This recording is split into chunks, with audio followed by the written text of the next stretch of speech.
Bien, buenas tardes. Bueno, vamos a trabajar hoy con la última clase de este apunte de la área teórica, que es Bases Científicas de la Adaptación.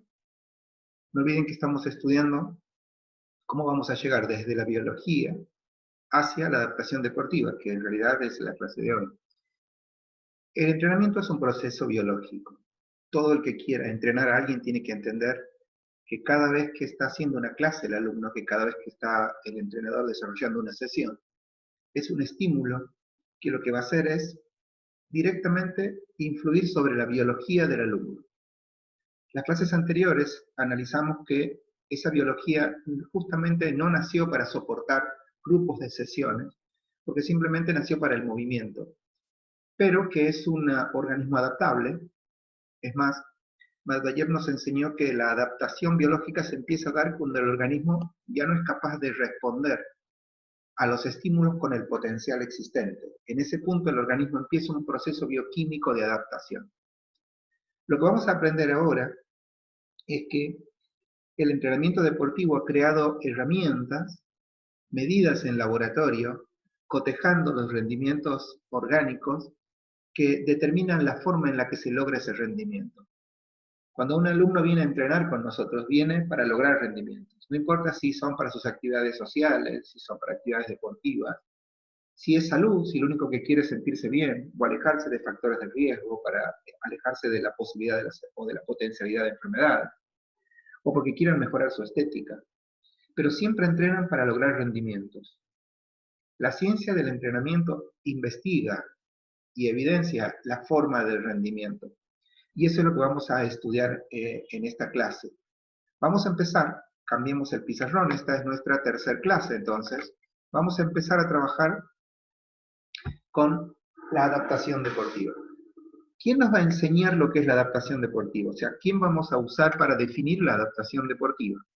Lo va a hacer un autor, un autor que es Renato Mano, y que Renato Mano es un metodólogo del entrenamiento deportivo. Tiene un libro que se llama Fundamentos del Entrenamiento Deportivo, que se llama el libro de Renato Mano, y de esa base científica vamos a sacar la definición de adaptación deportiva, para poder analizarla.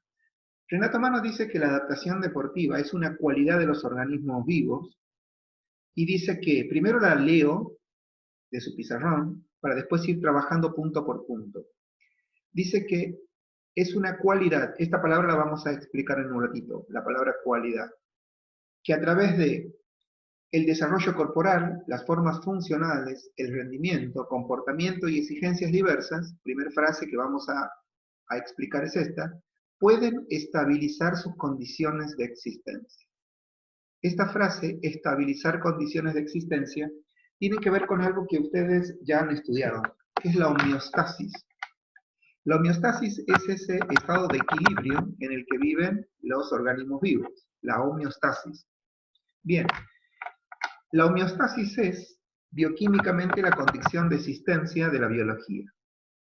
Y cada vez que hay un estímulo, esa condición de existencia se rompe y luego se vuelve a estabilizar. Es el mecanismo que hemos estudiado de anabolismo y de catabolismo.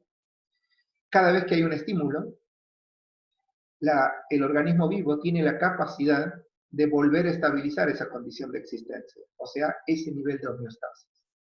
Pero claro, a la condición de existencia también la explica la adaptación. Y la adaptación, si nos acordamos de la definición de adaptación, es una condición, no es una cualidad. Hay una diferencia entre condición y cualidad. La cualidad es algo que se logra, la capacidad es algo innato, algo con lo que nazco, algo con lo que tengo. Todos nacemos con capacidades. Por ejemplo, las capacidades motoras. Todos nacemos con fuerza, resistencia, todos. La podemos mejorar, pero nacemos con ellas. Una cualidad, en cambio, es algo que se adquiere. Y ahí empezamos sobre la definición de Mano. Mano dice que la adaptación al entrenamiento es una cualidad. O sea, todos la podemos lograr, pero no nace con nosotros. La cualidad se logra. Por lo tanto, la adaptación vital, la de todos los días, la de levantarse, de ir a trabajar, la adaptación de digerir los alimentos, todas esas son capacidades, nacen con nosotros, pero la deportiva es una cualidad, hay que lograrla. Y él dice cómo hay que lograrla y desarrolla toda una teoría al respecto, hermano. No olviden que es metodólogo del entrenamiento, ¿no? Él en su libro de Fundamentos al Entrenamiento dice que es una cualidad que si bien significa que todos podemos mejorar, todos podemos adaptarnos, pero no todos podemos lograr esa cualidad. La adaptación en el deporte es algo que hay que desarrollarlo. Y para hacerlo, dice, lo primero que hay que hacer es un desarrollo corporal. ¿Qué es un desarrollo corporal en el lenguaje que usa Renato Mano? Vendría a representar a la anatomía. El desarrollo corporal es el que representa a esa característica del ser vivo que ustedes estudiaron, que es el crecimiento. El desarrollo corporal significa que para poder tener adaptación deportiva necesitamos hipertrofia orgánica. O sea que para uno tener mayor nivel de resistencia, el corazón es más grande, los vasos sanguíneos lo son, el potencial de tener mayor cantidad de nutrientes en nuestras células para que respondan al estímulo es crecimiento. El músculo crece, el hueso, el ligamento, el tendón. O sea que orgánicamente, incluido órganos que uno puede creer que no participan en el rendimiento deportivo, como el riñón, el páncreas, por ejemplo, son órganos que crecen. A eso se refiere con desarrollo corporal. Se puede, inclusive con estructuras orgánicas más pequeñas, adaptarse a la cotidianeidad. De hecho, la vida es una adaptación a la cotidianeidad, a sus trabajos, a su vida cotidiana, sin necesidad de que haya un desarrollo corporal, al contrario. De hecho, lo estamos estudiando vamos a estudiar, en el área teórica, más adelante, cuando estudiemos al aparato locomotor, que a medida que vamos creciendo, nuestros huesos son más chicos, no más grandes. A medida que vamos creciendo en edad, nuestros músculos son más chicos. Todo es más chico a medida que vamos creciendo. O sea que vamos perdiendo corporalidad. Pero la adaptación deportiva requiere del desarrollo corporal. Nadie puede enfrentar un proceso de adaptación deportiva con una estructura, con una anatomía igual o más pequeña de la que tenemos. Entonces, Renato Mano le da cierta connotación al desarrollo corporal. Luego habla de las formas funcionales. Obviamente, si el desarrollo corporal se refiere a la anatomía, las formas funcionales se refiere al funcionamiento humano. O sea, explica con la fisiología. Todos los órganos humanos, como el músculo, funcionan gracias al metabolismo ya estudiado. Ese conjunto de actividades del protoplasma que le brindan energía para que cumplan su función a partir del catabolismo y luego a partir del anabolismo. A eso se le llama forma funcional, a la forma que cada uno de los órganos, aparatos y sistemas es capaz de responder, produciendo energía, generando funciones superiores de manera jerárquica. Por ejemplo, el sistema nervioso puede contraer mejor a la masa muscular. Por ejemplo, el sistema nervioso a través del nódulo sinusal puede aumentar la frecuencia cardíaca, la frecuencia respiratoria a través del centro respiratorio. O sea que no solamente tenemos que desarrollar nuestro cuerpo, sino también tenemos que desarrollar las formas funcionales para que se dé la adaptación deportiva. Cada órgano tiene que superar el nivel de homeostasis o rendimiento. El rendimiento es condición necesaria para que se produzca la adaptación. Lo mismo que la forma en la que se comportan nuestros órganos y el organismo en general. Y por último, para poder desarrollar esa cualidad, necesitamos diversos tipos de exigencia. Esto es muy importante porque cuando las personas hacen actividad física, la actividad física como una actividad de uso del cuerpo de manera intensiva o extensiva, pero solamente muy por arriba del potencial que tenemos, no logra adaptaciones deportivas, se llama actividad física. Normalmente la exigencia no es diversa. Por ejemplo, las personas salen a caminar o hacen clases de una sola técnica, no sé, aeróbica, o juegan solamente al fútbol o un deporte determinado, como el tenis, el pádel, o bien toman clases de una sola técnica. No hay exigencias diversas. Normalmente la actividad física se caracteriza por un tipo de exigencia unilateral.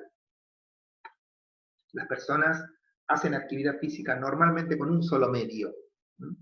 En cambio, la adaptación deportiva requiere de exigencias diversas, que junto con el comportamiento hacen un contexto en el que desestabilizan las condiciones y la adaptación deportiva las estabiliza. O sea que Conceptualmente, para Renato Mano, podemos decir, ahora que ya explicamos palabra por palabra, el entrenamiento deportivo genera una adaptación deportiva y es una cualidad que tenemos los seres vivos, que a través del desarrollo corporal, nuestras formas funcionales, rendimiento, comportamiento y de exigencias diversas, podemos estabilizar esa condición de existencia, podemos estabilizar nuestra homeostasis y producir la mejora o rendimiento físico o rendimiento orgánico. Ahora bien, desde el punto de vista deportivo, el apunte les va a decir que existen dos procesos de adaptación en el hombre. Este proceso de adaptación es biológico, luego van a tener un nombre en el entrenamiento, más al final del apunte. Dice que hay dos procesos. Uno es un proceso de adaptación elemental. El proceso de adaptación elemental es el que nos permite la vida. Ocurre en la práctica de manera casi inconsciente. Es como, por ejemplo, yo acabo de tomar un sorbo de agua, voy a tomar otro sorbo de agua. Y cuando uno toma un sorbo de agua, normalmente, sobre todo esta agua que está fría, hace un cambio de temperatura orgánica. Yo no tengo que hacer nada. No se me congelan ni mi cavidad bucal, ni mi esófago, ni mi estómago por eso. O sea, no le pasa nada, porque cada una de las células, cada uno de mis órganos, tienen un proceso de adaptación elemental. O sea que transcurre todo el tiempo y transcurre de manera inconsciente, no tengo que pensar ni que planificar. Simplemente mi organismo recibe un estímulo, cualquiera, por ejemplo, yo en este momento voy a tomar agua, y recibe ese estímulo e inmediatamente responde ese estímulo, de manera, como dice el apunte, casi inconsciente. ¿Bien? Y es la adaptación que nos permite vivir, digamos. Es la que está en todas las instancias fundamentales de nuestra vida. Es más, el apunte da ejemplos que tienen que ver como el nacimiento, el desarrollo, el crecimiento, adaptarnos al clima, al medio. ¿Mm? Son situaciones normales en la cual nuestro organismo responde de manera elemental. Ahora bien, la suma de esas adaptaciones elementales crean los procesos de adaptaciones superiores. Ya requiere un desarrollo consciente del individuo y tiene que ver con colmar normalmente aspiraciones. Entre los seres vivientes el hombre es el único que tiene esta capacidad. O sea, una planta no puede decir, bueno, hoy quiero estar verde, entonces florezco. No, porque es otoño, digamos, no puede. La naturaleza regula su metabolismo, no puede. En cambio, nosotros sí podemos decir, ah, mira, no me gusta cómo tengo el pectoral. Voy a ir al gimnasio para desarrollarlo. Uy, mira, me canso mucho. No, voy a aumentar mi corazón para que rinda más. Voy a lograr un desarrollo corporal de mi corazón. Así rinde más. ¿No? O solamente troto. Bueno, voy a hacer ciclismo a partir de ahora. Voy a aprender boxeo, voy a hacer box, exigencias diversas. Y puedo estabilizar las condiciones de mi existencia si es que mi entrenador conoce, sabe, porque va a usar medios y métodos que me permitan el desarrollo de esa potencialidad con la que nazco. Esa es una adaptación superior. Solamente los seres humanos, dentro de las especies, tenemos esa cualidad, la de adaptarnos a nivel superior. El primer proceso es biológico y es de todos los seres vivos. El segundo, ya no, porque ya implica un desarrollo consciente del individuo. Ese es propio de los seres humanos. Ahora bien, en cada estímulo, no olviden que estamos construyendo técnicamente lo que vamos a conocer como las herramientas para la adaptación deportiva. Todos los estímulos que ingresan al organismo provocan estrés, ya lo sabemos eso, rompen la homeostasis. Ahora, eso produce en el organismo dos tipos de reacciones. O sea, cada estímulo produce en el organismo dos tipos de reacciones. Lo tenemos de este lado del pizarrón. ¿Eh? Tenemos, primero, una reacción de tipo específica. Esa se concreta sobre determinado sector del organismo. Por ejemplo, cuando corremos, la reacción se da en el corazón, por ejemplo, de manera específica. Pero después tenemos reacciones inespecíficas. Quiere decir que ocurren en otros ámbitos también.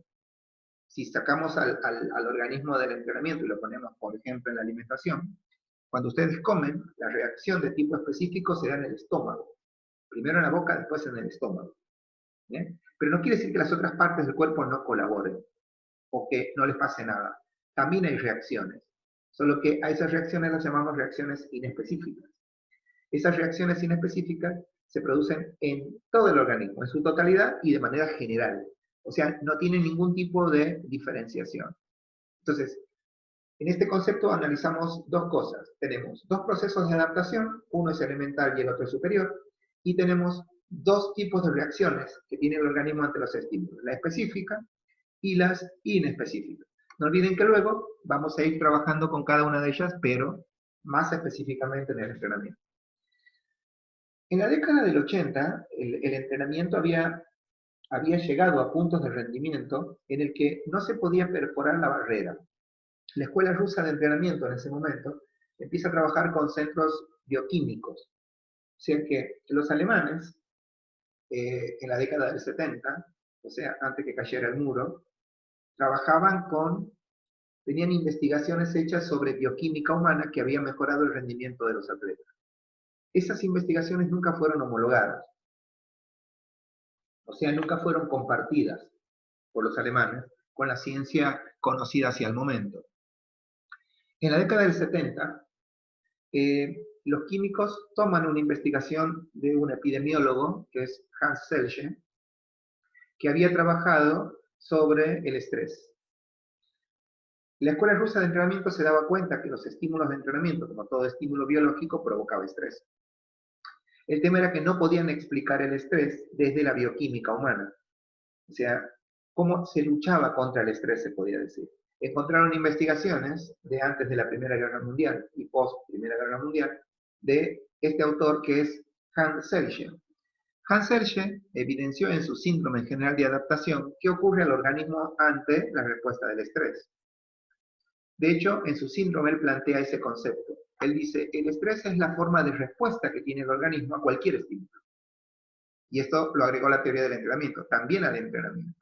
Piensen que al ser un epidemiólogo, que hoy están de moda, Selye y un biólogo, no estaba investigando para el entrenamiento. De hecho, mucho antes investigó él que el entrenamiento lo tomara como base de adaptación deportiva.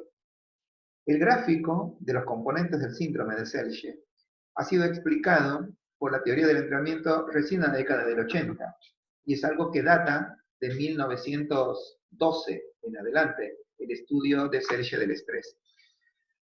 Bien, vamos a empezar primero a determinar cuáles son los componentes. Esta línea que está aquí de H es la homeostasis orgánica, o sea, es la tendencia del organismo a mantener el equilibrio, o sea, el estado de homeostasis. Por eso siempre os dije que es la tendencia del organismo a mantener el equilibrio. Es un equilibrio inestable, porque no importa cuál sea el estímulo, insisto que recién dio un estímulo de un sorbo de agua, puede ser del mate, pero también el estímulo puede ser un virus o una bacteria, o el estímulo también puede ser el clima, o el estímulo también puede ser un ejercicio, obviamente. Pero siempre que sea un estímulo interno o externo, rompe la homeostasis, o sea, rompe el equilibrio, dice Selye. Y que esa ruptura del equilibrio produce estrés. El estrés de Selye es ese momento en el que el estrés es el estado de lucha que tiene el organismo para responder al estímulo. Ese estado de lucha condice con lo que hemos estudiado antes nosotros como la irritabilidad, si se acuerdan. La irritabilidad, para Selye, es el estrés, o sea, el estado de lucha. ¿Se acuerdan? La irritabilidad era la capacidad de respuesta a un estímulo, pero para responder al estímulo, las células, el organismo, tiene que desarrollar un proceso, tiene que pensar qué es lo que le produjo al organismo esa ruptura de la homeostasis. Esos momentos en que la célula lucha contra el estímulo, Selye lo denominó estrés, que es un estado bioquímico bastante potente, porque lo vamos a estudiar más adelante en fisiología, es el momento en el que el organismo empieza a pensar con qué combustible va a responder ese estímulo y qué hormonas, para qué hormonas va a producir el receptor para que la célula pueda responder a ese estímulo. La mayoría de las personas, por eso se llama estar estresado, que tiene una lucha demasiado grande para responder estímulos, se fatiga antes. No quiero complejizarlos con el entendimiento del estrés, pero esencialmente el estrés que nosotros le llamamos estrés es distrés, o sea, ya no es la capacidad de responder, sino al revés, la incapacidad de responder. En realidad, técnicamente eso no se llama estrés, se llama distrés, a pesar de que nosotros le decimos estrés. El estrés es bueno, es la capacidad de respuesta, solo que el organismo lo tiene para seleccionar la respuesta al estímulo. Así lo va a decir Selye. La suma de estrés produce lo que Selye llama el shock. O sea, respondemos a un estímulo que rompe la homeostasis. El estímulo son todas modificaciones del medio que recibe el organismo, todas. Piensen que estamos hablando de síndrome en general. No estamos hablando todavía de entrenamiento. El shock identifica el nivel de deterioro del organismo. Piensen que en esta etapa en la que el estímulo ya produjo el estrés, necesita el estímulo para ser respondido, para poder responder, disculpen la frase, para poder responder energía. Y esa energía que necesita el organismo la dan las sustancias químicas complejas, que son catabolizadas para lograr esa energía y responder al estímulo, el metabolismo humano. Pero claro, llega un momento que estas sustancias químicas se gastan, por eso se llama gasto metabólico. Cuando se gastan, se produce en el organismo un shock. El shock es producido por los estímulos y se identifica con el nivel de deterioro orgánico. El shock se identifica con el nivel de deterioro, o sea, pierde capacidad de responder al estímulo, simplemente porque faltan sustancias químicas, la que produce la energía. Eso es lo que le ocurre al organismo. Entonces se choquea. Inmediatamente se cesa la pérdida que estaba teniendo ante el estímulo y cesa el estímulo. Y el organismo empieza lo que Selye ha llamado el contrashock, que no es otra cosa que la restitución. Si aquí hay un gasto, aquí hay una restitución de los depósitos de combustible que gastó en el momento de la respuesta al estímulo del organismo, y también va a reponer estructura, o sea, organismo, o sea, tejidos, órganos. Todo lo que hayamos gastado en el momento del estímulo se va a reponer en el momento del contrashock.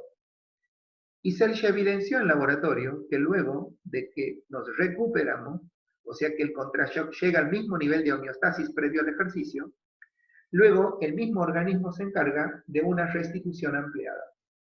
Lo voy a decir de forma muy didáctica. Si gastamos 4, en vez de devolvernos solo 4, el organismo supercompensa, nos devuelve 5.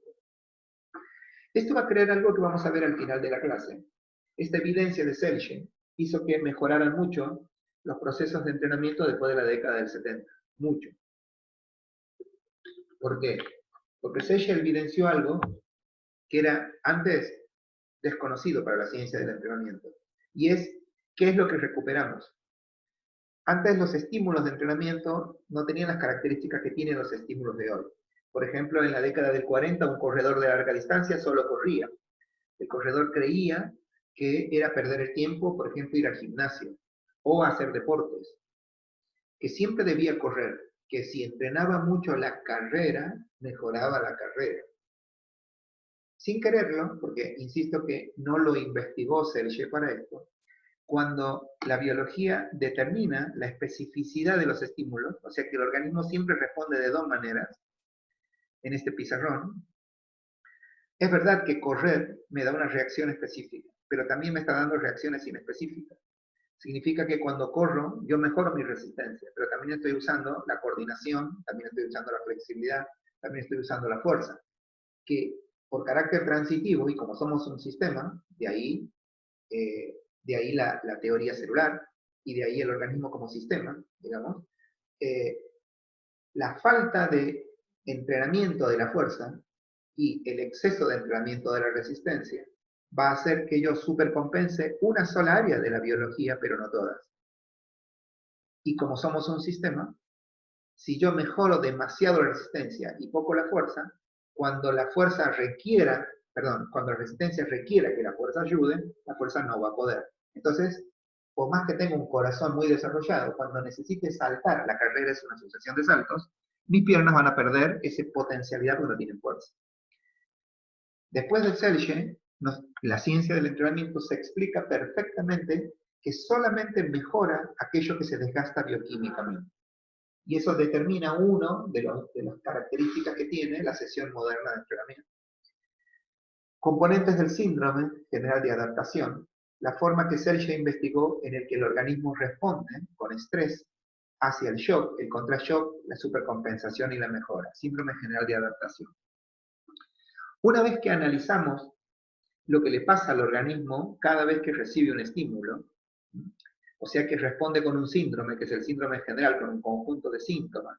Y una vez que analizamos los tipos de reacciones orgánicas ante un estímulo, ya estamos listos para empezar a entender el proceso de acondicionamiento físico. O sea, ese proceso en el que voy a lograr la cualidad de adaptar deportivamente a un alumno. Los teóricos del entrenamiento dicen que todo acondicionamiento físico siempre implica dos fases.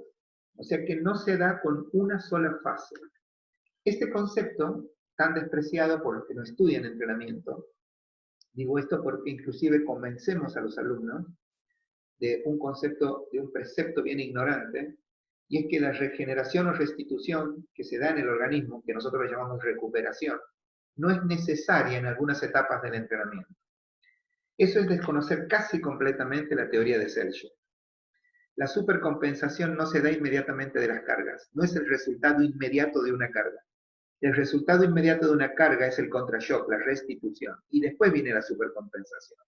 Lo cierto es que los bioquímicos han estudiado muy bien el tiempo que tardamos, tanto en generar estímulos, tanto en recuperarnos como en supercompensar. Eso dio nacimiento a los periodos de entrenamiento y a las estructuras de entrenamiento, y también a las sesiones de entrenamiento. ¿Por qué es esto? Porque el acondicionamiento físico, pero desde la biología, no desde el entrenamiento, ni del capricho de nadie, siempre implica dos fases. Una es la de entrenamiento. La fase de entrenamiento se da durante la actividad física, donde el organismo es sometido a un deterioro y un desgaste de depósitos y tejidos. Ahí hay un visible acondicionamiento por disminución de reservas. Aquí es donde se explica, o esto explica, perdón, las reacciones de nivel catabólico. O sea, predomina el catabolismo o de destrucción por sobre las reparaciones o anabolismo. Tal es así de que el alumno llega a su shock, o sea, la pérdida transitoria de la capacidad de rendimiento. Y el organismo solo, esto es lo que le debemos a Selye, vuelvo al pizarrón anterior, porque a Selye le debemos esta investigación, porque que un alumno está fatigado no hay nada nuevo, ¿no es cierto? Lo que investigó Selye es qué es lo que gasta el alumno con cada estímulo, eso diferenció las cargas, y después cómo se produce y en qué tiempo se produce el contrashock de acuerdo a lo que el alumno gasta. Ese proceso de contrashock bioquímico, la ciencia ahora de entrenamiento, le llama fase de regeneración o restitución. Hay una diferencia, a pesar de que pocos la saben, una diferencia entre regenerar y restituir. Restituir es fisiología, es restituir elementos, sustancias químicas. Y regenerar se hace sobre tejidos. La regeneración es de tejidos, o sea, de estructuras orgánicas. Uno es fisiológico, la restitución, otro es fisiológico, perdón, sí. Fisiológico la restitución, anatómico la regeneración, disculpen. ¿Bien? Perfecto. ¿Cómo se logra el acondicionamiento? Hay dos elementos que son las herramientas de base del entrenamiento para lograr el acondicionamiento, sobre todo para lograr las fases de entrenamiento. El estímulo de entrenamiento es uno, voy a cambiar de pizarrón, ya vuelvo a este. El otro es la carga de entrenamiento. Carga y estímulo, dos herramientas que tenemos, que planeamos los entrenadores. El estímulo de entrenamiento. En el entrenamiento deportivo, el estímulo son dos herramientas. Una, los ejercicios. Los ejercicios en sí mismos son estímulos de entrenamiento. Y los estímulos sirven para crear las sesiones de entrenamiento. Porque la suma de ellos, suma de ejercicios, crean la sesión. Si bien un ejercicio es, y ahora voy a explicar por qué es importante entender al ejercicio como un estímulo de entrenamiento, no olviden, el movimiento no es un estímulo de entrenamiento. El ejercicio es el estímulo de entrenamiento, el que luego voy a convertir en medio del entrenamiento, y la suma de ellos, o sea, las sesiones. Ahora, ¿cuál es la unidad? La unidad de estímulo del entrenamiento, la sesión. O sea, nadie entrena porque haga sentadillas, nadie entrena porque solo haga camilla de cuádriceps, o porque solamente haga flexiones de codo, ¿no? En el entrenamiento deportivo tenemos la posibilidad de individualizar al organismo para entrenarlo. En técnicas es imposible igual. ¿Por qué? Porque ya la entrada en calor de técnicas es con técnicas como la aeróbica, por ejemplo, ¿no? O los ritmos latinos. O sea, ya tiene que poner brazos, piernas, tiene pasos básicos, uniones, transiciones, tiene batida por minuto. Digamos que la técnica de gimnasia como medio de entrenamiento es muy completa. Pero en cambio yo puedo ir al gimnasio a hacer solo pecho. Eso es bien loco. Es más, entro en calor directamente el pecho si quiero. O sea, empiezo a hacer repeticiones con poca intensidad, hago 20, 30 repeticiones, con por ejemplo, una banda de goma, una mancuerna, con lo que fuera, con poco peso, y entré en calor el pectoral. Y después empiezo a ponerle carga en ejercicios al pectoral. En el gimnasio se llaman rutinas partidas esas. No existe una clase de acondicionamiento muscular en técnicas que solo hagan un ejercicio. Imposible. Por eso en el entrenamiento decimos que las técnicas son un medio muy desarrollado. Significa que es un medio muy completo del entrenamiento. No absoluto, pero sí completo. En cambio, en el entrenamiento sí podemos hacer más locuras con los medios. Podemos usarlo casi exclusivamente. De hecho, hay gente que solo sale a correr, por ejemplo. Nada más. ¿No? Ahora, el entrenamiento cuando se vuelve deporte ya es completo. Ahí sí. El entrenamiento puede ser completo. O sea que ahí casi nunca se utiliza al ejercicio como estímulo. Porque si yo juego al fútbol, juego con todo mi organismo. Con todo. Si juego al vóley, juego al básquet, al hockey, cualquiera, utilizo la mayor parte. Se parece más a una sesión ese estímulo que a un ejercicio. Insisto en este concepto de que en la sala de musculación es muy común trabajar exclusivamente con uno o dos músculos. Y ahí es cuando los ejercicios representan al estímulo. En la mayoría de las veces, vuelvo al concepto, son las sesiones de entrenamiento o las sesiones de técnicas, que son lo mismo, solo que en diferentes carreras, son las que representan los estímulos de entrenamiento. Y aquí viene algo que viene de la teoría que acabamos de estudiar. ¿Qué características tiene este estímulo de entrenamiento? El estímulo de entrenamiento primero tiene que ser específico.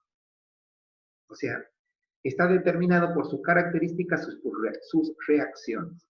¿Qué diferencia tiene una sesión de entrenamiento de una sesión de actividad física? Las fases. Nuestra sesión está pensada bioquímicamente para una respuesta determinada en la fase de desarrollo. Por eso la primera etapa se llama de acondicionamiento.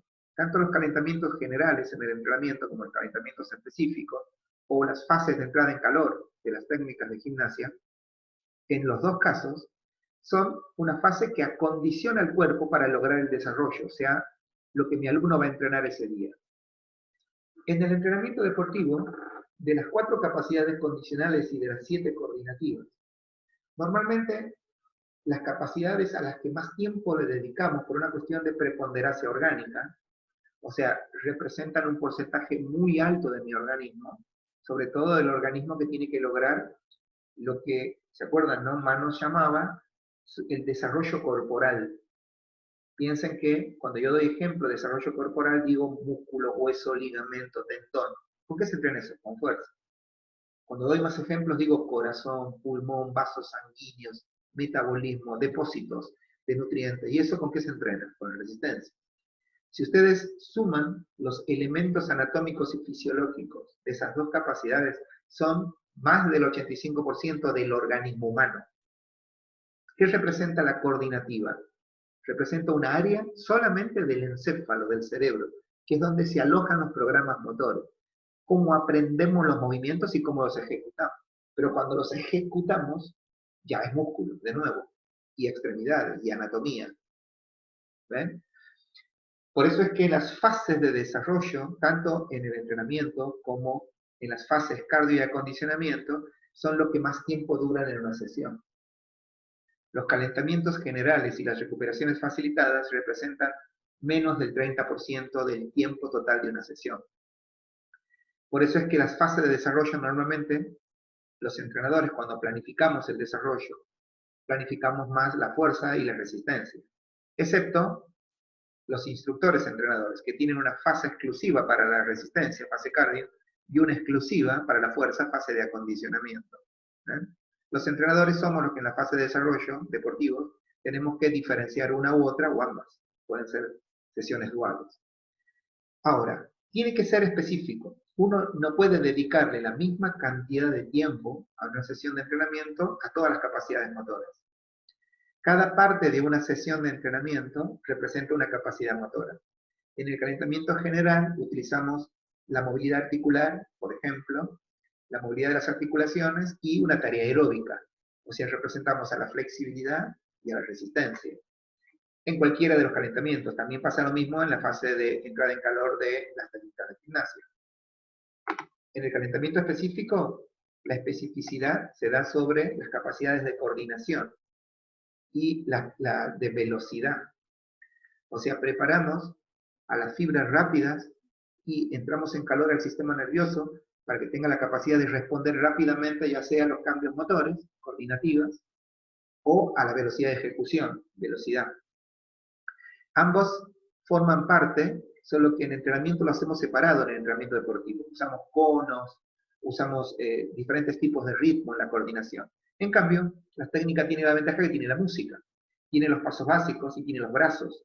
Entonces, pueden fusionar dentro de las entradas en calor la resistencia y la aeróbica, por ejemplo, con la movilidad de brazos y de piernas, que ya de por sí tienen coreo, o sea que ya tienen coordinación.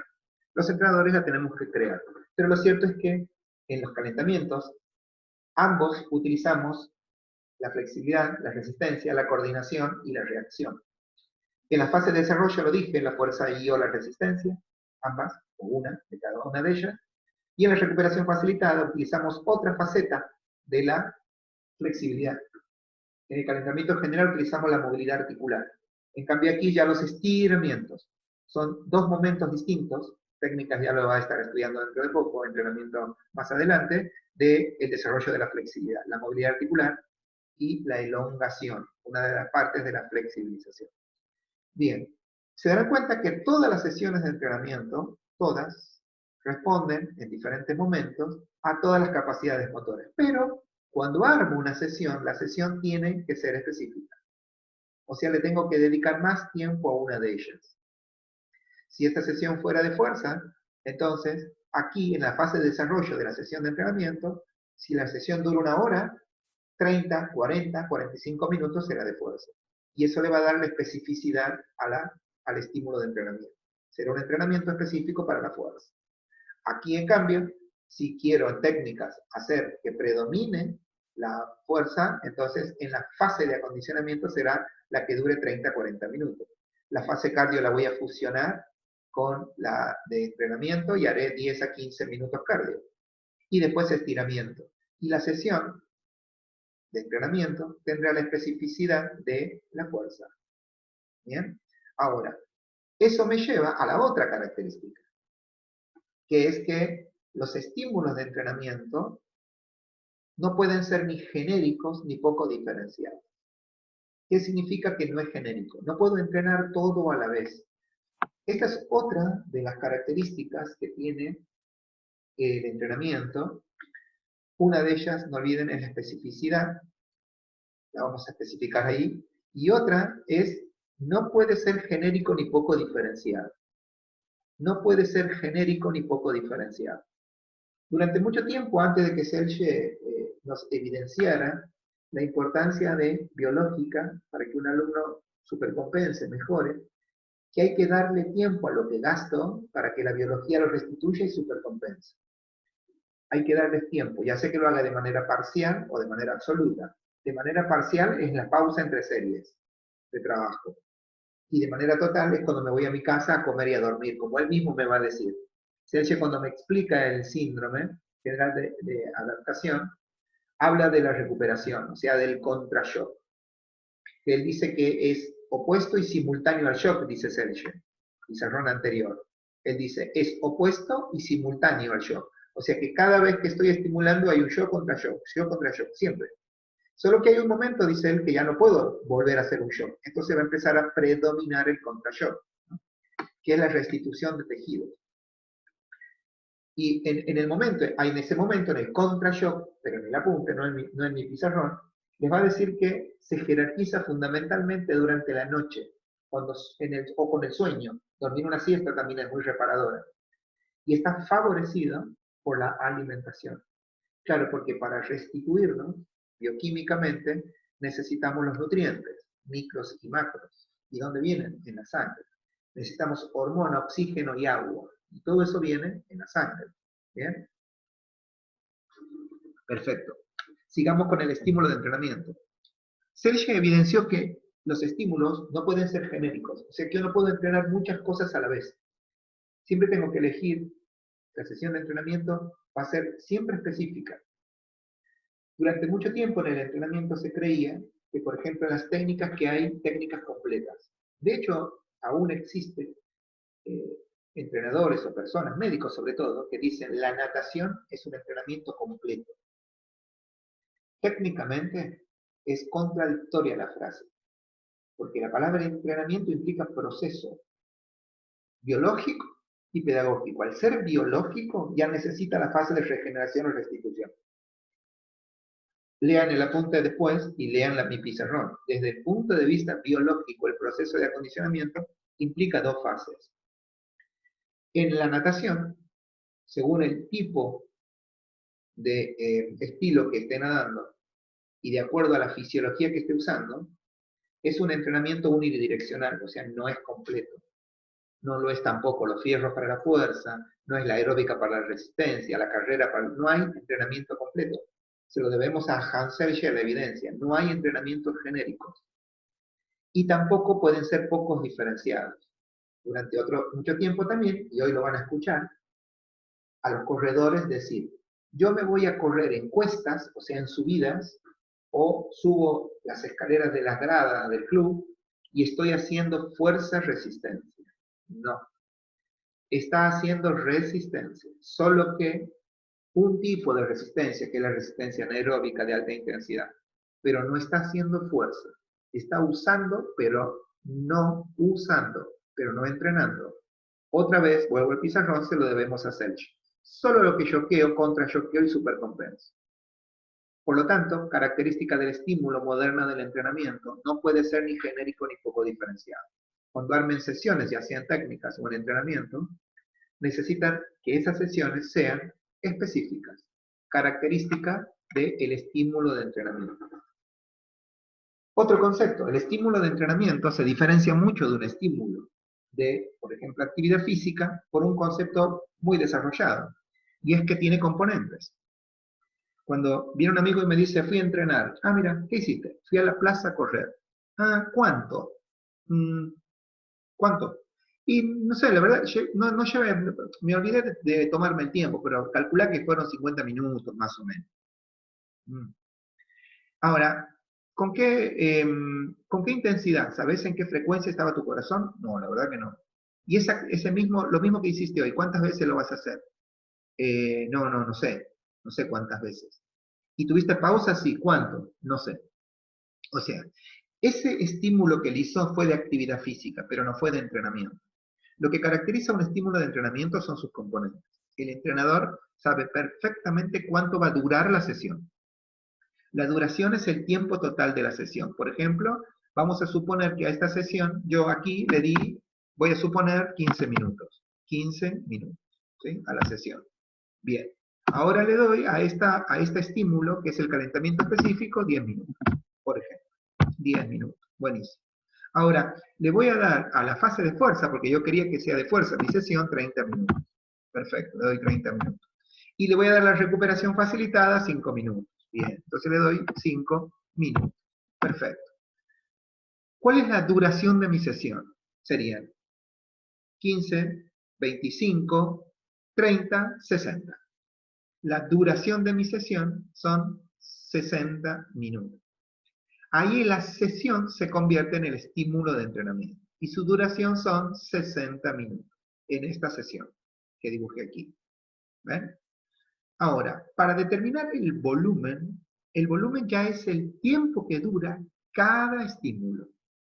O sea que en esta sesión el volumen del calentamiento general fue 15 minutos, el del calentamiento específico 10, el de la fase de desarrollo 30, perdón, el de la, sí, que fue fuerza 30, y el de la recuperación facilitada 5.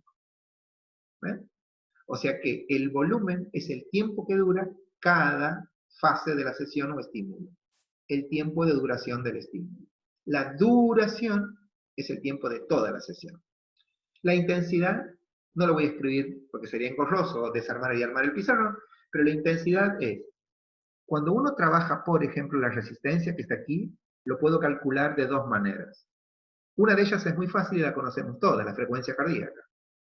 Entonces yo puedo decir que la entrada en calor va a ser con las intensidades más bajas de entrenamiento en frecuencia cardíaca es 120. Intensidad de entrenamiento, 120. Y la más alta, aeróbica, es 160. Entonces digo, voy a entrenar con intensidad media-baja, 130. O sea que el calentamiento, mi alumno lo hizo en 130 de frecuencia cardíaca. Esa es su intensidad. ¿Ven? El calentamiento específico quería que sea más intenso, 150. La fase de desarrollo que era de fuerza, y ahí ya no se mide por frecuencia cardíaca. La fuerza se mide por kilos, por tiempo o por repetición por serie. Y las técnicas, solamente lo aviso, los de entrenamiento no lo van a entender mucho, lo hacen con variables de intensidad, que son varias, pero son variables de intensidad. En el entrenamiento de la fuerza en gimnasio lo hacemos con kilos y esa es la intensidad. Y también se clasifica en intensidad baja, media y alta. Vamos a aprenderlo más adelante. Esa es la intensidad. Técnicamente la intensidad, técnicamente es el costo del estímulo. Así como el volumen es la duración de cada estímulo dentro de una sesión, cada estímulo dentro de una sesión, la intensidad es la magnitud del estímulo. La magnitud del estímulo. ¿Qué es la frecuencia? La frecuencia es el tiempo de aplicación del estímulo. O sea, ¿cuántas veces hago esta sesión? ¿Esta sesión cuántas veces por semana la hago? Esa es la frecuencia del estímulo. Esta sesión vamos a suponer que la voy a hacer lunes, miércoles y viernes. Esa es la frecuencia del estímulo. Y la densidad es la relación que hay entre el trabajo y la pausa. La densidad sería, si yo trabajo, por ejemplo, en fuerza, 3 series de 10 repeticiones de press de pecho y voy a usar 3 minutos de pausa entre series, 3 minutos representa la densidad. ¿Bien? La densidad del entrenamiento es la pausa. Todos estos son los componentes del estímulo. El estímulo, cuando lo desarrollo, tiene que tener todos los componentes. Siempre. O sea, yo tengo que saber, si mi alumno me hubiera dicho, ah, sí, hoy me tocaba una sesión de 60 minutos, un calentamiento hecho de tal manera, un calentamiento específico de tal manera, un desarrollo de tal manera y una recuperación facilitada de tal manera, volumen, y con tal intensidad, y esta sesión la voy a hacer 2 veces por semana, con cierto nivel de pausa, entonces mi alumno había hecho una sesión de entrenamiento, o mi amigo en este caso, el de mi ejemplo. Si no era una sesión de actividad física. Las sesiones de entrenamiento, repaso y cierro con esto, no solamente son sesiones bien programadas, que tienen que tener sus componentes, sino que aparte son bien específicas, no son genéricas ni son poco diferenciadas, son bien específicas. Esa es una sesión de entrenamiento. Si no, no se da el acondicionamiento físico. Ahora bien, así como la sesión es la unidad del entrenamiento, que rica está el agua, la carga es la suma de estímulos. Y es lo que los entrenadores contamos para lograr, se podría decir, la unidad de mejora de un alumno. Un solo estímulo, por teoría, no adapta ni mejora. Ningún alumno se adapta o mejora porque haga un solo estímulo. O sea, me voy al gimnasio un lunes y digo, listo por esta semana. No, porque eso sería un estímulo. Para que el rendimiento deportivo se dé, necesito lo que en entrenamiento llamamos configurar la carga. O sea, cumplir una cierta cantidad de estímulos. Obviamente la unidad mínima de carga son 2 estímulos, porque ya lo puedo sumar. Es la unidad mínima. Y no hay unidad máxima de estímulo, porque la carga podría ser carga semanal, podría ser quincenal, mensual, bimestral, semestral, anual, bianual, trianual. O sea, piensen que un atleta para una olimpiada entrena, perdón, para un juego olímpico, disculpen, entrena toda la olimpiada, o sea, todo el proceso del medio, 4 años. Hay planes de entrenamiento de 4 años. O sea que la carga de entrenamiento es suma de estímulos, lo mínimo es 2. De ahí en adelante, siempre que sumen estímulos de la misma orientación, crearán una carga. Entonces, primero, definición de carga, suma de estímulos. Hay 2 tipos de carga en el entrenamiento deportivo.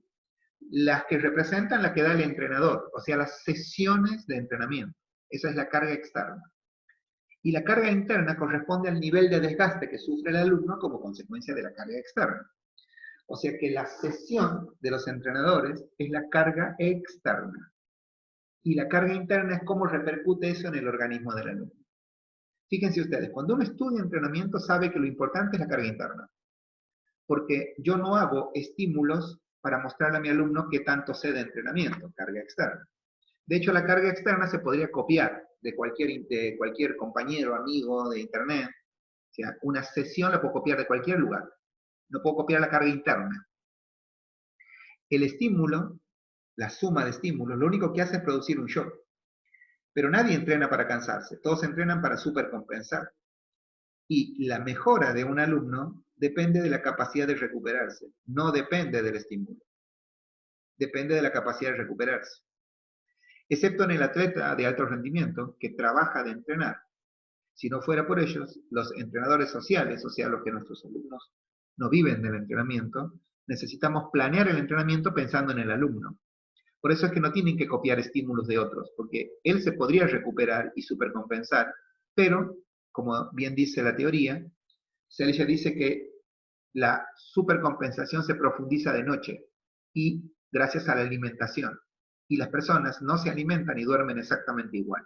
Por lo tanto, el contrashock y la supercompensación se da no por el estímulo, sino por la repercusión orgánica del estímulo, o sea, la carga interna. Los entrenadores, para armar cargas externas, pensamos en la interna. Esta es la carga más importante para un entrenador.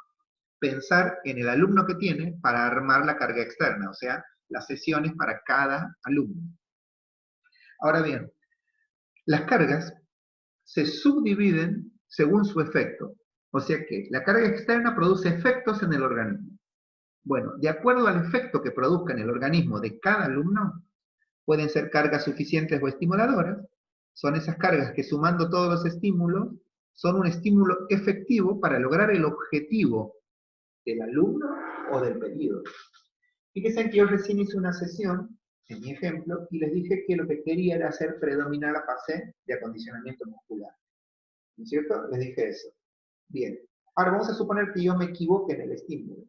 Entonces, si me equivoco, la carga al final, la suma de estímulos, no va a ser suficiente o estimulador. O sea, no va a cumplir mi meta. Esa carga va a ser, puede ser o insuficiente o excesiva. ¿Cuándo es insuficiente? Cuando no estimulan al organismo. O sea, está muy por debajo de la adaptación de mi alumno. Mi alumno no sirvió para adaptarse a esa carga que le di. Y la carga es insuficiente, la suma de estímulos.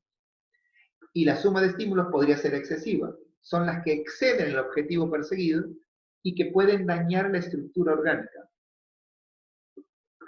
O sea, puede crearle disfunciones al organismo del alumno.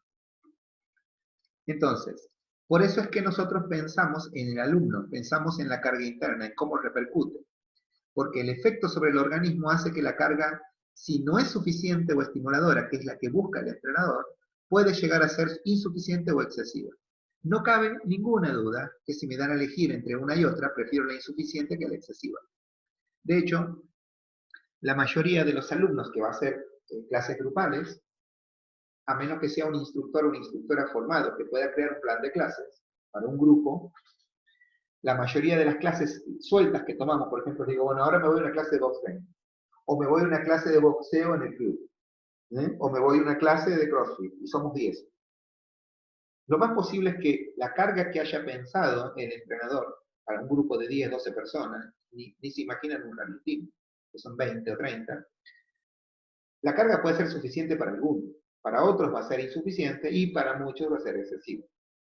¿No? O sea que, ¿por qué? Y porque va a depender del efecto sobre el organismo del alumno que está haciendo la carga. Los entrenadores formados creamos cargas internas pensando en el alumno. En función a él creamos la sesión y la suma de sesiones, o sea, las veces por semana que entrena. Por eso hay alumnos que pueden entrenar 5 veces por semana y crear una carga así, pero otros para la misma carga tienen un organismo menos entrenado, tienen que hacer 2 veces por semana o 3 de frecuencia. A la vez, estas cargas, ¿cuáles? Las suficientes o estimuladoras, que son las que buscamos en el entrenamiento, pueden ser desarrolladoras, recuperadoras o mantenedoras. O sea que tienen que saber ustedes que las 3 cargas suficientes o estimuladoras deben ser planificadas, las 3. Hay etapas en el entrenamiento en las que desarrollamos las cargas desarrolladoras. Pero la semana siguiente tendríamos que trabajar sobre las recuperadoras. Y después, una vez que logramos que se consolide el desarrollo, deberíamos trabajar sobre las mantenedoras. ¿Qué es cada una? La desarrolladora es obvio, se producen como respuesta a una mejora creciente. Por ejemplo, desarrollar la fuerza o la resistencia. O sea que voy desarrollando esa capacidad motora de manera creciente. Llega un momento, el apunte le dice esto, miren, el organismo no puede responder más con el potencial existente al estímulo. El organismo se adaptó a esa carga desarrolladora. Entonces, facilito lo que Sergio me enseñó. Miren, volvamos a mi pizarrón anterior. Vamos a suponer que este estímulo ahora es suma de estímulos. Un estímulo, dos estímulos, tres estímulos. O sea que ahora este shock es de una carga. No es un shock de un estímulo, sino de una carga. Las cargas recuperadoras ayudan a que el alumno se recupere y mejore. O sea, la mejora es la supercompensación. La supercompensación de la carga es la que buscamos los entrenadores. Obviamente necesitamos la del estímulo, pero la que realmente nos importa es la que produce la carga. Ya vamos a ver por qué. Para que se pueda recuperar de todas las cargas desarrolladoras, voy a tener que armar cargas recuperadoras. No olviden que solo estamos estudiando los nombres y la característica desde la biología. Porque ustedes se estarán preguntando, ¿y cómo hago desarrollador? ¿Cómo hago recuperador? ¿Cómo hago una suficiente? Bueno, eso es tema de los prácticos, no del teórico. Así que eso lo veremos porque piensen, vuelvo a mi pizarrón anterior, que no es lo mismo para las carreras. O sea que los alumnos de técnica aprenden a dar gimnasia aeróbica para desarrollar las cargas. Y eso lo van a ver en el segundo semestre. Ahora están viendo para stretching y están trabajando con el acondicionamiento. O sea que cuando termine el cuatrimestre, todos vamos a aprender a desarrollar la carga de fuerza. Pero nos falta más del 60% del cuatrimestre. Es decir, estamos empezando con las capacidades motoras. En los prácticos aprendemos a hacer esto, no en el teórico. En el teórico aprendemos la base teórica, justamente, la base científica. Sepan que el entrenamiento, técnicamente desde la biología, importa la carga interna, para lo cual tenemos que pensar en una carga externa, para que repercuta en el organismo del alumno y según el momento del plan en el que estemos, serán cargas suficientes, serán cargas siempre suficientes, perdonen. Tenemos que evitar las excesivas y si por alguna razón el alumno tuvo que faltar lo que fuera, la carga va a ser insuficiente. Pero evitamos las excesivas, porque no olviden que pueden dañar estructuras orgánicas las excesivas. ¿Bien? Y a la vez, dentro de las suficientes, unas semanas desarrollaremos, otras semanas recuperaremos, o sea, ayudamos a que el alumno sea capaz de acelerar su proceso de recuperación y de mantenerlo logrado. Alto, esto les va a quedar grabado, así que necesito corregir esto. Miren. El objetivo de mantener la condición lograda es de las mantenedoras, de estas, aquí. Voy a corregir en vivo. Y estas, que son las que tienen, son las que tienen que acelerar los procesos de recuperación, son las recuperadoras. O sea que estaba mal escrito, mi pizarrón. Así no va. Ustedes me pueden escribir en el trabajo práctico, profe, así me equivoco yo. Claro. Yo los tengo que perdonar. Ahí. Listo. Las recuperadoras son las que aceleran los procesos de recuperación y las mantenedoras tienen por objetivo mantener la condición lograda. No olviden que tienen que aprender a hacer todas ellas, pero en los prácticos. Siempre me gusta en este momento de la clase llamarlos a una atención para que tengan esta idea. ¿Cuántas veces han entrenado o han ido a clases, al gimnasio, y han esperado mejorar? Y sin embargo, no han tenido en consideración nada de esto. Obviamente que ustedes eran alumnos, ahí no instructores ni entrenadores. Pero el entrenamiento deportivo, por eso a veces soy tan hincha en que estudien el vocabulario técnico, en que hagan los trabajos prácticos, en que empiecen a pensar el entrenamiento. Por eso hago mucho hincapié también en el que aprendan vocabulario técnico, porque piensen que esta es la tercera clase del primer apunte teórico. Y nada más en este cuatrimestre tenemos 6 apuntes teóricos. O sea que necesitan ir entrenando la memoria de largo plazo. Porque si este profesor de casi 60 años y casi ya 30 años que estudia entrenamiento, tengo que entrenar a alguien mañana, no se puede porque estamos aislados, pero si tendría que entrenar a alguien mañana, yo tendría que volver a estos conceptos. Está bien, para mí es fácil porque aparte soy profe de una escuela de entrenadores. Pero ustedes posiblemente no sean profes en el futuro, pero los 10, 15 años de haber entrenado van a tener que volver cada vez que armen una sesión a pensar en Self. Van a tener que pensar qué es estímulo, qué estrés produce, qué metabolismo gasta, cuándo se choquea al alumno, cuándo recupera y cuándo supercompensa, porque este día es el que tienen que ponerle la fecha de la otra sesión. ¿Mm? O sea, esto va a ser un lunes y esto capaz es un miércoles. O esto es un lunes y esto es un martes. O esto es un lunes y esto es un jueves, según lo que vayan a entrenar. No olviden que cuando estudiemos cada capacidad les vamos a desarrollar eso. Ahora, inclusive sabiendo solo eso, insisto que yo empecé diciendo, piensen cuando ustedes van al gimnasio. Si alguien piensa esto para ustedes. El acondicionamiento físico depende del estímulo. Pero piensen si siempre sabían la sesión que iban a hacer, si estaba planificada de antes, y si tenía todos los componentes del estímulo, y si eran específicas, o eran genéricas, o eran poco diferenciadas. Y luego de eso, piensen también si es que alguien pensó en ustedes, carga interna, cuando hicieron esa sesión, carga externa, para sumarla. No olviden que la carga es suma de sesión.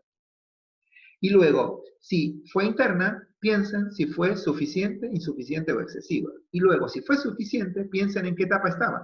¿Estaban desarrollando, estaban recuperando o estaban manteniendo? Todo eso tiene que pensar un entrenador cuando es una carga. Todo. Porque de esa manera se da el acondicionamiento del alumno.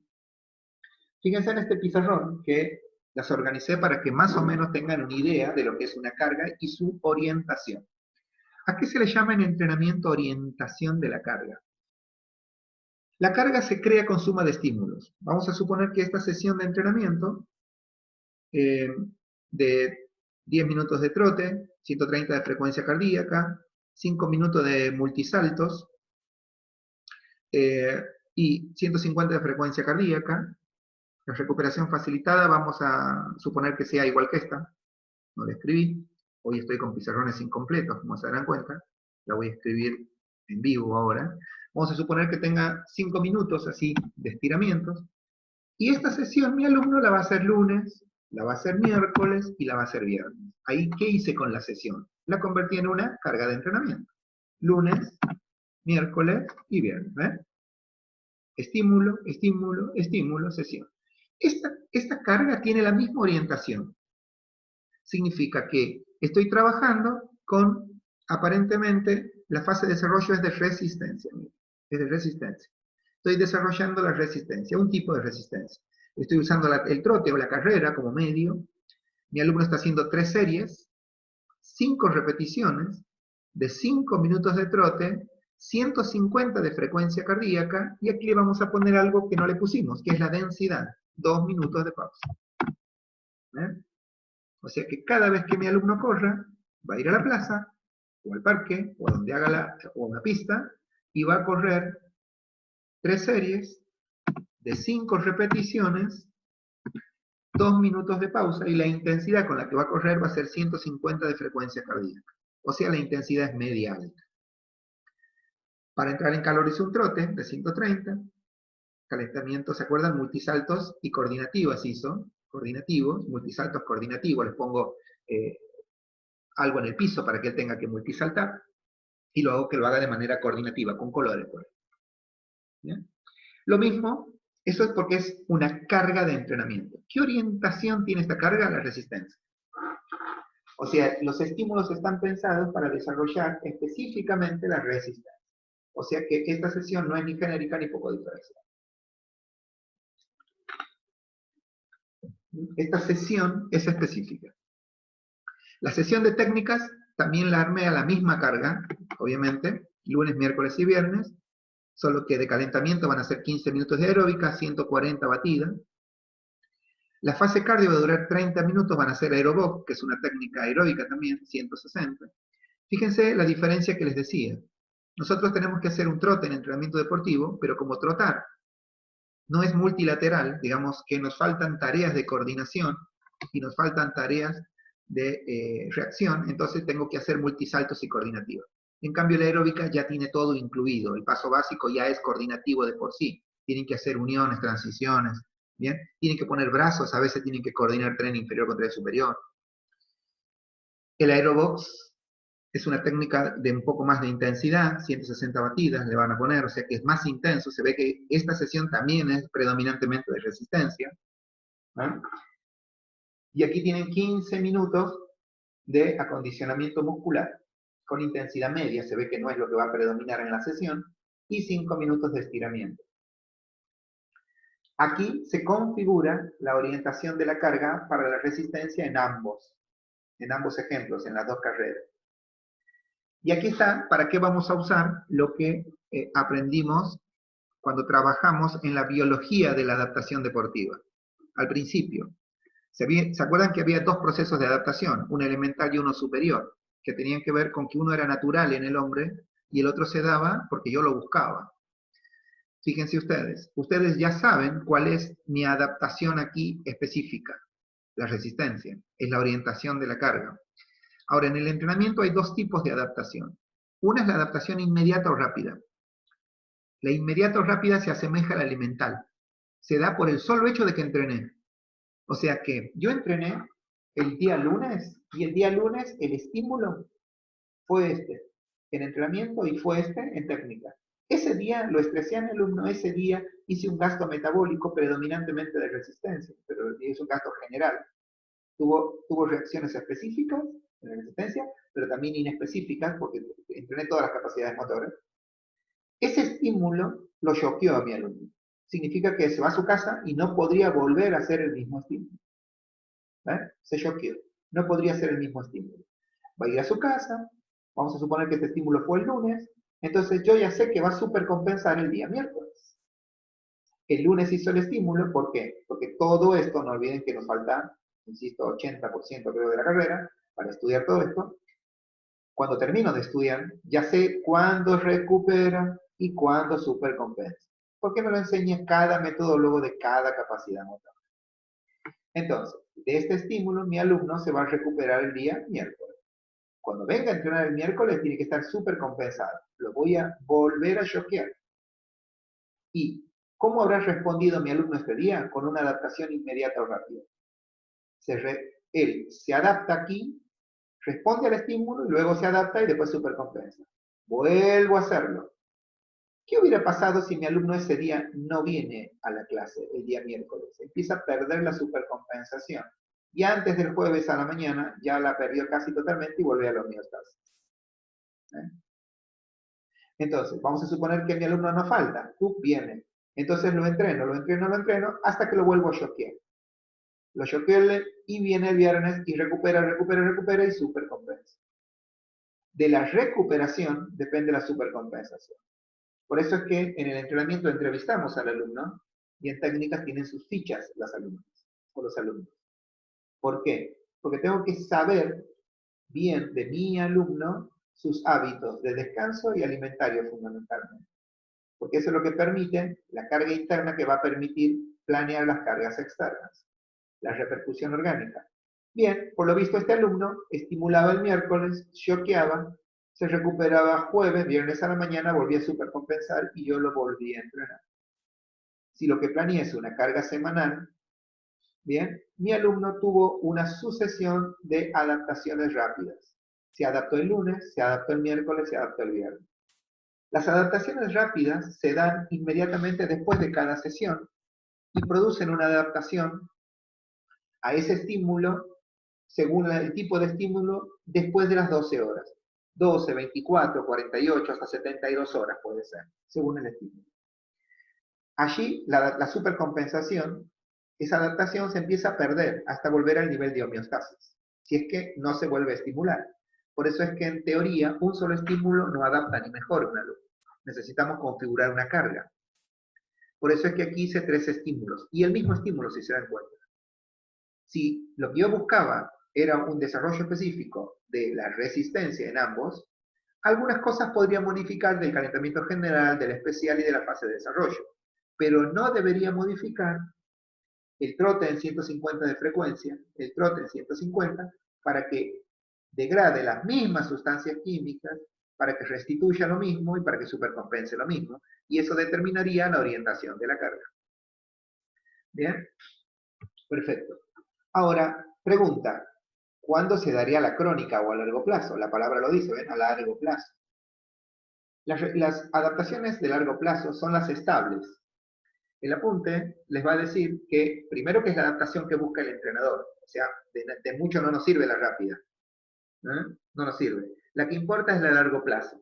Primero, es la suma de rápidas, o sea que nadie se adapta de largo plazo si no hubo una suma de adaptaciones rápidas.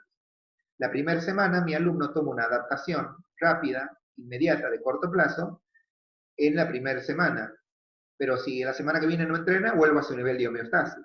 No logra una adaptación. Es fisiológica esta adaptación. No es estructural, anatómica. En cambio, estructuralmente, el crecimiento orgánico, o sea, del cuerpo, las formas funcionales, el desarrollo estructural y las formas funcionales se dan en las cargas crónicas o a largo plazo, no en la rápida. Por lo tanto, la buscada por el entrenador es la crónica o a largo plazo. Esa, la de largo plazo, es suma de rápidas. ¿Sí? Y provoca situaciones de adaptaciones mucho más estables. Ya no dura una semana, dura mucho más. Pero claro, tiene que haber una determinada cantidad de trabajo medido en atletas muy desarrollados. Después de la segunda semana ya empiezan a darse adaptaciones crónicas. Pero los alumnos más comunes, los que vamos a tener nosotros, sobre todo los de fitness, empiezan recién en la semana cuarta o quinta. Después de la semana cuarta o quinta de adaptaciones, de orientaciones de carga, pero de la misma orientación de carga, se da la respuesta crónica. Y esa supercompensación crónica es más estable. El nivel de homeostasis se eleva, porque la homeostasis es funcionamiento orgánico. Y como ya logra desarrollo corporal, sería, si lo que estaba entrenando la resistencia ahora, cuando termino la sexta semana de entrenamiento de ese alumno, o de este alumno, o de este alumno, ahora el corazón bombea más sangre. Es más grande. El ventrículo izquierdo tiene más células, tiene más tejido. Los vasos sanguíneos son más elásticos, pasan más sangre, pero ya no fisiológicamente como en la adaptación inmediata o rápida, sino que ya tiene una estructura más grande. Si fuera fuerza, no resistencia, tendría el músculo más grande, o sea, ya tengo más actinas, tengo más miosinas, tengo más estructura anatómica, si es que fuera de esa manera. ¿Bien? Entonces, los entrenadores buscamos las adaptaciones crónicas, pero para lo cual necesitamos los estímulos, las sesiones y las cargas que logren adaptaciones rápidas, porque la suma de ellas crea la de largo plazo. Y hay que empezar a tener en cuenta que la orientación de la carga es determinante, porque los estímulos de entrenamiento, que son los que crean la carga, no pueden ser genéricos ni poco diferenciados. Tienen que tener características, como el ejemplo, bien específicas. Definir qué quiero que el alumno mejore para así poder entrenarlo. ¿Bien? Perfecto. Con este tema terminamos este apunte. Hoy van a recibir la clase, el apunte y el trabajo práctico. Presten mucha atención al trabajo práctico. Escuchen las veces que les haga falta. Este sistema tiene una ventaja. Si esta clase fuera presencial, no importa en la sede en la que estén cursando, posiblemente el profesor teórico que hubiera dado esta clase también sería el otro. Les hubiera dado esta clase, que son, hasta ahora van 73 minutos más o menos, o sea, 1 hora 10. Ustedes en los teóricos tienen clases teóricas según los turnos de 1 hora, 1 hora y cuarto, como lo que duran estas clases. Solo que ustedes se van a su casa y se quedan pensando lo que yo dije. Ya sé que esto del aislamiento es algo que no es positivo para la mayoría, pero piensen que esta es una oportunidad que tienen, porque ustedes ahora terminan la clase y mañana a la mañana la pueden volver a hacer. Estoy grabando de tarde, por eso estoy usando esos tiempos. Mañana a la tarde podrían volver y así, pero piensen que ustedes la pueden escuchar las veces que necesiten, ver el pizarrón las veces que necesiten. Es una oportunidad, porque cuando empecemos a cursar de manera presencial ya no van a estar estas clases. Es una muy buena manera de pensarlo de esa manera, que es una oportunidad a aprovechar un sistema de clases grabadas y la posibilidad que tienen luego de sentarse con el apunte y reescuchar la clase. Es una ventaja. Sé que no todos tienen ese tiempo ideal, pero en el caso de que tengan, lo podrían hacer. Muy bien. Agradezco mucho la atención. Estudien, hagan el trabajo práctico, que no olviden que es una guía de estudio.